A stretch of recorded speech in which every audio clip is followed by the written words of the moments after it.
شروع اللہ کا نام لے کر جو بڑا مہربان نہایت رحم والا ہے۔ اور ہم نے داؤد اور سلیمان کو علم بخشا، اور انہوں نے کہا کہ اللہ کا شکر ہے جس نے ہمیں اپنے بہت سے مومن بندوں پر فضیلت دی۔ اور سلیمان داؤد کے قائم مقام ہوئے اور کہنے لگے کہ لوگوں، ہمیں اللہ کی طرف سے پرندوں کی بولی سکھائی گئی ہے اور ہر چیز عنایت فرمائی گئی ہے، بے شک یہ اس کا خاص فضل ہے۔ اور سلیمان کے لیے جنوں اور انسانوں اور پرندوں کے لشکر جمع کیے گئے اور پھر ان کی جماعتیں بنائی گئیں، یہاں تک کہ جب چیونٹیوں کے میدان میں پہنچے تو ایک چیونٹی نے کہا کہ چیونٹیوں، اپنے اپنے بلوں میں داخل ہو جاؤ، ایسا نہ ہو کہ سلیمان اور اس کے لشکر تم کو کچل ڈالیں اور ان کو خبر بھی نہ ہو۔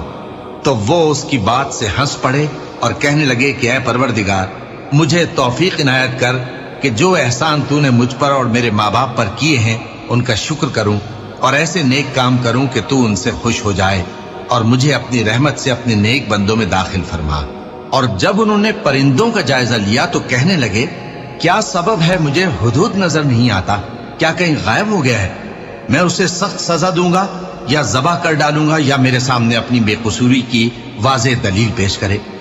ابھی تھوڑی دیر ہوئی تھی کہ ہدہد آ موجود ہوا اور کہنے لگا کہ مجھے ایک ایسی چیز معلوم ہوئی ہے جس کی آپ کو خبر نہیں، اور میں آپ کے پاس ملک سبا سے ایک یقینی خبر لے کر آیا ہوں۔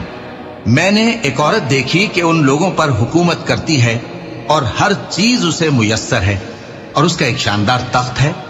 میں نے دیکھا کہ وہ اور اس کی قوم اللہ کو چھوڑ کر آفتاب کو سجدہ کرتے ہیں، اور شیطان نے ان کے اعمال انہیں آراستہ کر دکھائے ہیں اور ان کو رستے سے روک رکھا ہے، پس وہ رستے پر نہیں آتے اور نہیں سمجھتے ہیں کہ اللہ کو جو آسمانوں اور زمین میں چھپی چیزوں کو ظاہر کر دیتا اور تمہارے پوشیدہ اور ظاہر اعمال کو جانتا ہے، کیوں سجدہ نہ کریں؟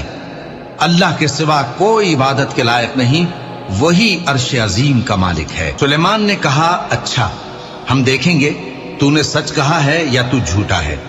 یہ میرا خط لے جا اور اسے ان کی طرف ڈال دے، پھر ان کے پاس سے ہٹ جانا اور دیکھنا کہ وہ کیا جواب دیتی ہیں۔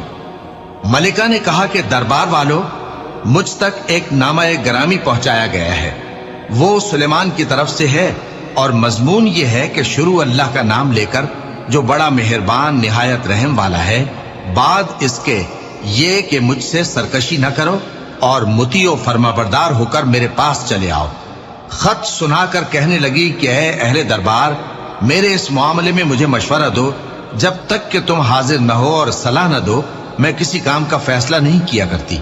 وہ بولے کہ ہم بڑے زوراور اور سخت جنگجو ہیں، اور حکم آپ کے اختیار میں ہے، تو جو حکم دیجیے گا اس کے انجام پر نظر کر لیجیے گا۔ اس نے کہا کہ بادشاہ جب کسی شہر میں داخل ہوتے ہیں تو اس کو تباہ کر دیتے ہیں اور وہاں کے عزت والوں کو ذلیل کر دیا کرتے ہیں، اور اسی طرح یہ بھی کریں گے۔ اور میں ان کی طرف کچھ تحفہ بھیجتی ہوں اور دیکھتی ہوں کہ قاصد کیا جواب لاتے ہیں۔ پس جب قاصد سلیمان کے پاس پہنچا تو سلیمان نے کہا، کیا تم مجھے مال سے مدد دینا چاہتے ہو؟ سو جو کچھ اللہ نے مجھے عطا فرمایا ہے وہ اس سے کہیں بہتر ہے جو تمہیں دیا ہے۔ حقیقت یہ ہے کہ اپنے تحفے سے تم ہی خوش ہوتے ہوگے۔ ان کے پاس واپس جاؤ، اب ہم ان پر ایسے لشکر لے کر حملہ کریں گے جن کے مقابلے کی ان میں طاقت نہ ہوگی، اور ان کو وہاں سے بے عزت کر کے نکال دیں گے اور وہ ذلیل ہوں گے۔ سلیمان نے کہا کہ اے دربار والو، کوئی تم میں ایسا ہے کہ قبل اس کے کہ وہ لوگ فرما بردار ہو کر ہمارے پاس آئیں، ملکہ کا تخت میرے پاس لے آئے؟ جنات میں سے ایک قوی ہیکل جن نے کہا کہ قبل اس کے کہ آپ اپنی جگہ سے اٹھیں میں اس کو آپ کے پاس لا حاضر کرتا ہوں، اور مجھے اس پر قدرت بھی حاصل ہے اور امانت دار بھی ہوں۔